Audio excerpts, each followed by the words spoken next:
నమస్కారం. నా పేరు డాక్టర్ పురు ధవన్ మరియు ఈ వీడియోలో మనం టేబుల్ దగ్గర కూర్చొని సులభంగా చేయగల ఆర్మ్ వ్యాయామాలను తెలుసుకోబోతున్నాం.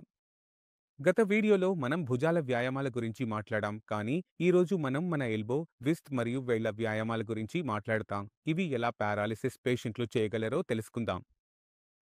అందువల్ల పారాలిసిస్ పేషెంట్లు తరచుగా చేసే తప్పులు ఏమిటో ముందుగా తెలుసుకోవడం అవసరం. అయితే వారు ఏ తప్పు చేస్తారు? ఉదాహరణకి, నా ఎడమ చేతికి పక్షవాతం పారాలిసిస్ ఉంటే కుడి చేతితో పట్టుకుని ఈ వ్యాయామం చేస్తారు. కేవలం ఇదే వ్యాయామాన్ని చేస్తూ ఉంటారు. పూర్తి రోజంతా కూర్చుని ఇంటివాళ్లకు కూడా వ్యాయామం చేస్తున్నట్టు అనిపిస్తుంది. కానీ ఈ వ్యాయామం వల్ల పేషెంట్కు ఎలాంటి లాభం ఉండదు. దాంతో ఎలాంటి ఉపశమనం కనిపించదు. కారణం ఏమిటి? ఈ వ్యాయామం మీరు రెండవ చేతితో చేయిస్తే దీనిని పాసివ్ ఎక్సర్సైజ్ అంటారు. దీనిని అర్థం చేసుకోవాలంటే ఇలా ఊహించండి, నేను ఇది చేస్తున్నప్పుడు నాకే చేతి, ఏ భుజం పనిచేస్తోంది? ఎడమా లేక కుడా? మీ మనసులో కూడా అనిపిస్తే అది సరిగ్గానే కుడి చేతి పనిచేస్తోంది. అయితే పనిచేసిన వాడికి ఫలితం ఎవరికి వస్తుంది? కుడికి లేదా ఎడమకి? కుడికి, ఎందుకంటే పని అది చేసింది. అందుకే ఎడమ చేయి అంటే దానికి లక్వా లేదా పారాలిసిస్ ఉన్నప్పుడు దానిలో మనకు ఎలాంటి మార్పు కనిపించదు, ఎందుకంటే ఇది ప్యాసివ్గా జరుగుతోంది. అంటే ప్యాసివ్కి ప్రాముఖ్యత లేదనేది కాదు. ప్యాసివ్ వ్యాయామానికి ప్రాముఖ్యత ఉంది, కానీ అది పవర్ పూర్తిగా జీరోగా ఉన్న రోగులలో ఉంటుంది. అంటే నేను నా చేయిని అసలు కదల్చలేకపోతున్నాను. ఇప్పుడు నేను కదల్చాల్సిందే, లేకపోతే నా మసిల్స్ పాడవుతాయి. అప్పుడు మనం ఇంకో చేతితో వ్యాయామం చేస్తాం. కానీ నా చేయి కొంచెం కదలడం మొదలయ్యాక అప్పుడు మనం ప్యాసివ్ వ్యాయామాన్ని ఆపేస్తాం. ఇప్పుడు నేను చేయాల్సింది ఏమిటి? టేబుల్ మీద కూర్చోవాలి, నా మోచేయిని టేబుల్ మీద పెట్టాలి, దాన్ని పైకి ఎత్తాలి, ఇక్కడి వరకు. నా భుజాన్ని తాకేందుకు ప్రయత్నించాలి. చాలాసార్లు రోగిని మనం భుజాన్ని తాకేందుకు ప్రయత్నించమని చెప్పినప్పుడు వారి చేయి ఇలా పైకి లేచిపోతుంది. మోచేయిని మడిచేటప్పుడు మీ చేయి పైకి లేచినా కూడా ఎలాంటి సమస్య లేదు. కానీ అది టేబుల్ మీదే ఉండేలా ప్రయత్నించండి. లేదంటే మీ ఒక చేయిని మోచేయి క్రింద పెట్టండి, అప్పుడు మీ మోచేయి బయటకు పోకుండా ఉంటుంది. ఇప్పుడు మీ చేయిని పైకి తీసుకెళ్లి భుజాన్ని తాకేందుకు ప్రయత్నించండి. ఈ వ్యాయామంలో ఎక్కువ శక్తి అవసరం లేదు కాబట్టి రోజులో 100-200 సార్లు చాలా సులభంగా చేయవచ్చు. నేను ఎంత సులభంగా చేయగలుగుతున్నానో మీకు మాత్రం కొంత కష్టం అనిపించవచ్చు. కొంత బరువు, నొప్పి అన్నీ అనిపించవచ్చు. కానీ ఇది చేయడం అవసరం. ఇప్పుడు మనం ఎందుకు ఈ వ్యాయామం మాత్రమే చేస్తున్నామో కూడా మనం అర్థం చేసుకుందాం. నా మోచేయి జాయింట్ ఇంతవరకే కదులుతుంది. దీనికంటే ఎక్కువ అది పని చేయలేను. ఇది దానికంటే క్రిందకు పోదు, పైకు పోదు.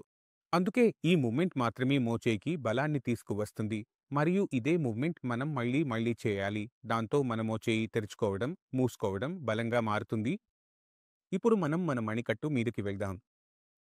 ఏ పేషెంట్ అయినా తన మణికట్టుతో చాలా తక్కువ చేస్తుంటారు, కానీ ఇది చేయాలి, కొంతైనా చేయాలి. ఎందుకంటే మన మణికట్టు పనులు మనకు ఇప్పుడే అర్థం కావు, కానీ తర్వాత అవి ఎంత ముఖ్యమో మనకు తెలుస్తుంది. అలాగే మోచేయి కూడా ఎంత ముఖ్యమో అర్థం అవుతుంది. అయితే మోచేయి కోసం మనం ఏమి చేయాలి?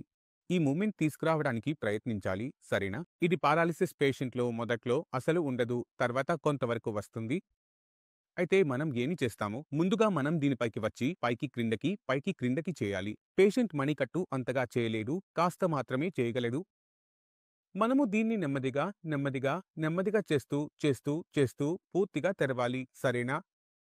మీరు బలంగా క్రిందకి నెట్టారు, తర్వాత బలంగా మొత్తం పైకి ఎత్తేశారు. ఎందుకంటే ఇందులో మీ రెండో చేతితో పోలిస్తే చాలా ఎక్కువ శక్తి అవసరం అవుతుంది. ఎందుకంటే ఇది పూర్తిగా గట్టిగా మారిపోయింది, పూర్తిగా హార్డ్ అయిపోయింది, ఎలాంటి మూవ్‌మెంట్ ఉండదు. అంటే అసలు మూవ్‌మెంట్ లేకపోతే మనం మన రైట్ హ్యాండ్ లేదా ఇంకో చేయి వాడాలి, అలా చేసి మూవ్‌మెంట్ చేయాలి.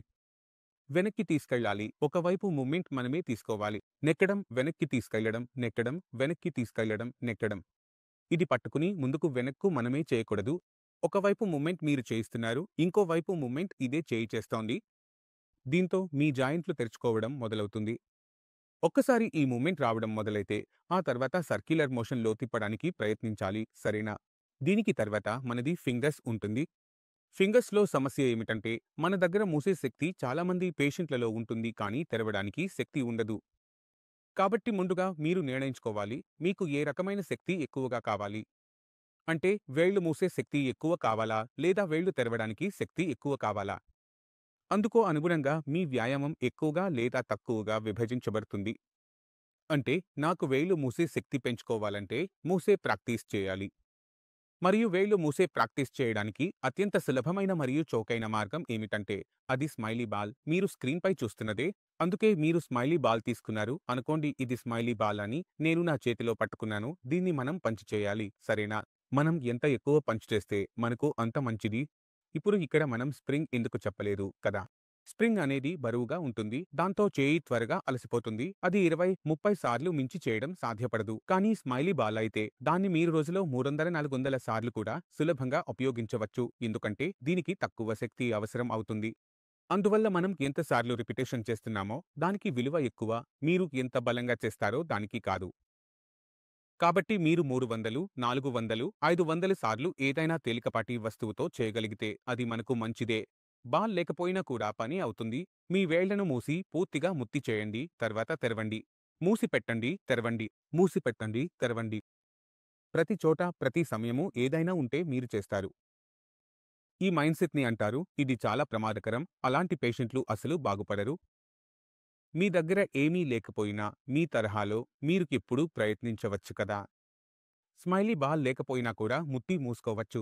అందుకే మూసిపెట్టండి, తెరవడానికి ప్రయత్నించండి. తెరుచుకోకపోతే పర్వాలేదు, ఇంకో చేతితో తెరవాలి. మూసి పెడతాం, ఇంకో చేతితో తెరవాలి. మూసి పెడతాం, ఇంకో చేతితో తెరవాలి. మూసి పెడతాం, ఇంకో చేతితో తెరవాలి. మూసి పెడతాం, మళ్ళీ మన చేతితోనే తెరవాలి. ఎన్నిసార్లు?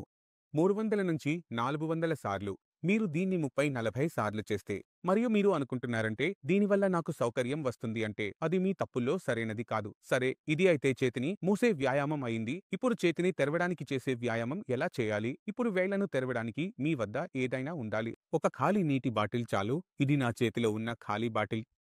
మీరేం చేయాలో అంటే రోగిని అడగాలి తన చేతిలో బాటిల్ను పట్టుకోమని. ఇప్పుడు తన చేతిని గాల్లో ఉంచాలి. ఇప్పుడు ఆ చేతి బాటిల్ వదిలే వరకు గాల్లోనే ఉంచాలి. ఇప్పుడు నా చేయి అయితే తెరుచుకోవడం లేదు. నా వేళ్లు కదలడం లేదు కాబట్టి నా చేతిని తెరవడం నాకు కష్టం అవుతుంది. కానీ చేతిని గాల్లో ఉంచినందువల్ల ఇప్పుడు నా చేతిలో నొప్పి మొదలైంది. ఈ నొప్పిని మీరు భరించాలి. ఈ నొప్పి చాలా ఎక్కువగా ఉంటుంది. చాలా భయంకరమైన నొప్పి ఉంటుంది. కానీ ఈ నొప్పి మీ వేళ్లను తెరవడానికి మిమ్మల్ని బలవంతం చేస్తుంది. మీరు కొంచెం కూడా వేళ్లను తెరవడం ప్రారంభిస్తే బాటిల్ మీ చేతిలో నుంచి పడిపోవడం మొదలవుతుంది. ఈ పడిపోతున్న బాటిల్ మనకు మంచిదే. ఎందుకంటే మన వేళ్లు తెరిచినప్పుడు మాత్రమే ఇది జరుగుతుంది. కాబట్టి మీరు ఏదైనా తీసుకోవచ్చు. ఇదే తీసుకోవాలని అవసరం లేదు. మీ చేతిలో ఇరుక్కుపోయిన ఏ వస్తువైనా మీరు పడేయడానికి ప్రయత్నించాలి. కానీ మీరు జాగ్రత్తగా ఉండాలి. మీ చేతిని గాల్లో ఉంచేందుకు ప్రయత్నించండి. నొప్పి ఎక్కువగా ఉంటే చేతిని కింద ఉంచి కూడా చేయవచ్చు. కానీ గాల్లో ఉంచితే త్వరగా జరుగుతుంది. మీరు చేతిని కింద ఉంచుకుంటే నొప్పి లేకపోతే గంటల తరబడి కూర్చొని ఉండవచ్చు. అలాగే మీ దృష్టిని అక్కడి నుంచి మళ్లించవచ్చు. ఈ కారణంగా మెరుగుదలలో కొంత తేడా కనిపిస్తుంది. కొంత కాదు, చాలా ఎక్కువ తేడా కనిపిస్తుంది. కానీ అవును, మీరు మొదలుపెట్టండి. మిగతా మార్గాలు తానే ఏర్పడతాయి. మీరు మోచేయిని కింద పెట్టుకుని చేయండి లేదా గాల్లో ఉంచుకుని చేయండి, తేడా లేదు. అవసరం మొదలు పెట్టడమే. ఒక్కసారి మొదలు పెట్టాక ఎక్కడో ఒకచోట మనం ముందుకు పోతాం కదా. అంటే ఇవే కొన్ని విషయాలు మీరు గుర్తుంచుకోవాలి. మీ చేతి వ్యాయామంపై మీరు దృష్టి పెట్టండి. ఎందుకంటే కాళ్లలో మెరుగుదల చాలా త్వరగా వస్తుంది. 2-3 నెలల్లో చాలా మంచి మెరుగుదల వస్తుంది. కానీ చేతి మెరుగుదల, ముఖ్యంగా ఎడమ చేతి మెరుగుదల మాత్రం కాస్త కష్టంగా ఉంటుంది. ఎందుకు? ఎందుకంటే దానికి మనం తక్కువ సమయం ఇచ్చుంటాం. ప్రారంభం నుంచే మనం మన కుడి చేతిని ఎక్కువగా వాడుతుంటాం. అది ఎక్కువ శక్తివంతంగా ఉంటుంది. త్వరగా మెరుగుదల కనిపిస్తుంది. దాని బ్రెయిన్‌తో ఉన్న కనెక్షన్లు బాగుంటాయి. అదే సమయంలో మన ఎడమ చేతి పనిచేసే సామర్థ్యం లేదా మనం చేసిన పని తక్కువగా ఉంటుంది. ఈ కారణంగా ఎవరికైనా ఎడమ వైపు పక్షవాతం వస్తే వారికి మెరుగుదల నెమ్మదిగా కనిపిస్తుంది. కానీ మీరు కష్టపడితే ఈ సమయాన్ని తగ్గించవచ్చు. అందువల్ల ఈ వీడియో ద్వారా మీరు చాలా విషయాలు అర్థం చేసుకున్నారని నేను ఆశిస్తున్నాను. ఇంకా మీ మనసులో ఏదైనా సందేహం ఉంటే, ఏదైనా అడగాలనుకుంటే మీరు ఎప్పుడైనా